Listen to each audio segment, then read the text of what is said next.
एक बार की बात है।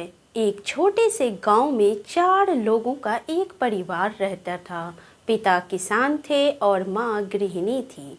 उनके 2 बच्चे थे, एक लड़का और एक लड़की। लड़का लड़की से उम्र में बड़ा था। पिता काफ़ी मेहनत करके अपने परिवार को चलाते थे। उनका लड़का बहुत आलसी था, वह कोई काम नहीं करता था। उनकी लड़की अपनी माँ के कामों में हाथ बटाया करती थी। लड़की बहुत होनहार थी, सुंदर और बुद्धि से तेज थी। पिता को अपने लड़के की हरकत पर काफ़ी गुस्सा आता था। वह उसे हमेशा डांट लगाते हुए कितना उसे समझाते थे, पर वह जैसा का तैसा ही था। उसमें कोई बदलाव नहीं आया।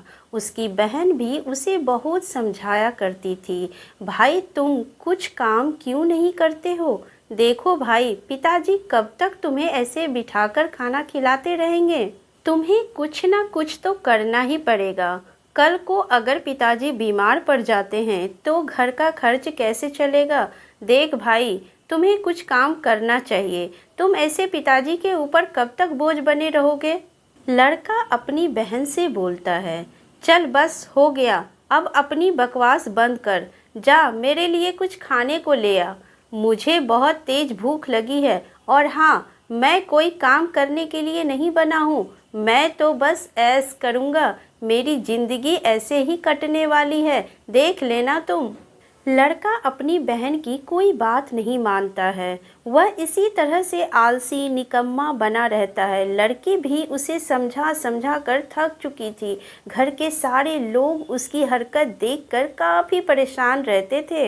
एक दिन पिता बीमार पड़ गए और काम करने में असमर्थ हो गए। परिवार गुजारा करने के लिए संघर्ष कर रहा था। अब घर चलाने के लिए पैसे भी नहीं थे। घर में अनाज खत्म होने लगी, गेहूं, चावल सब खत्म हो चुकी थी। पिता के लिए दवा खर्च के भी पैसे नहीं थे। सभी परेशान रहने लगे। लड़की बहुत होशियार थी, वह अपने पिता के स्थान पर काम करने लगी। खेतों में जाती, जितना उससे बनता उतना करती और फिर घर आकर भी घर के सारे काम निपटाती थी। लड़की बहुत थक जाती थी, सारा दिन काम में लगी रहती। फिर भी घर के खर्च इतने थे कि पिता के लिए दवाई का खर्च भी निकाल पाना मुश्किल हो रहा था। घर की तंगी देखकर वह काफ़ी परेशान रहती थी। लड़की सोचने लगी, ऐसे कब तक चलेगा? मुझे कुछ और काम करना पड़ेगा। और फिर मैं अपने भाई का क्या करूं? उसे तो कोई फर्क नहीं पड़ता। वह तो इतना आलसी है कि एक गिलास पानी भी खुद से लेकर पीना नहीं चाहता है। नहीं नहीं, बस बहुत हो गया। अब इसे ठीक करना ही पड़ेगा। कल से इसे खाना नहीं दूंगी जब तक कि यह कुछ नहीं करता। आस पड़ोस के लोग भी कैसी कैसी बातें करते हैं मेरे बारे में।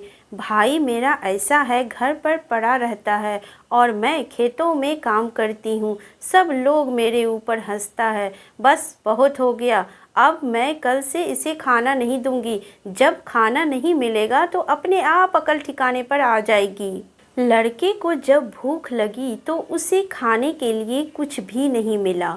वह सोचा, अब तो घर में चैन से कोई सोने भी नहीं देता है।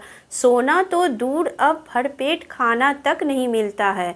अब मैं जा रहा हूँ इस घर से बाहर, शायद कोई दोस्त मुझे खाना खिला दे।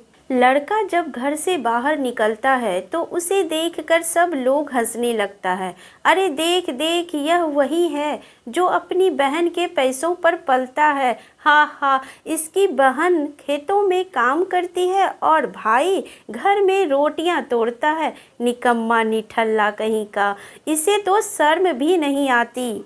अगले दिन जब लड़की खेतों पर काम करने जाती है तो कुछ लोग उसे बुरी नज़र से देखता है और उसकी हंसी उड़ाता है। लड़की रोती हुई घर आती है। उसे रोते हुए देख माता पिता काफ़ी परेशान हो जाते हैं। लड़की के पिता अपने लड़के को खूब डांट लगाता है। अरे अब तो सुधर जा, देख घर की क्या हालत हो गई। अपनी बहन की ओर देख, कैसे रो रही है बेचारी। यह सब देखकर लड़के की आंखें खुल जाती है। वह अपने पिता से बोलता है, पिताजी, अब मैं भी मेहनत करूँगा। मैं यूं ही फोकट की रोटियां नहीं तोड़ूंगा और अपनी बहन को भी खेतों पर जाने नहीं दूंगा। आज से मैं आपके साथ खेतों पर काम करने जाऊंगा और आपकी मदद करूंगा। लड़के ने खेतों में काम करके अपने पिता की मदद करने का फैसला किया। लड़की घर के कामों में अपनी माँ की मदद करती थी। लड़का खेतों में कड़ी मेहनत करता था, लेकिन उसे कड़ी मेहनत करने की आदत नहीं थी। वह अक्सर थका हुआ और भूखा घर आता था। लड़की ने यह देखा और अपने भाई की मदद करने का फैसला किया। वह उसके लिए प्रतिदिन दोपहर का भोजन पैक करने लगी। दोपहर के भोजन में एक सैंडविच, एक सेब और एक केला शामिल किया। लड़का अपनी बहन की दयालुता से आश्चर्यचकित था। वह दोपहर के भोजन के लिए आभारी था और इससे उसे खेतों में काम करने के लिए आवश्यक ऊर्जा मिली। परिवार गुजारा करने में सक्षम हो गया और पिता अंततः अपनी बीमारी से उबर गए। लड़का और लड़की बड़े होकर सफल वयस्क बने। वे अपने माता पिता से मिली सीख को कभी नहीं भूलते। उन्होंने अपने बच्चों को कड़ी मेहनत, दयालुता और परिवार का महत्व सिखाया।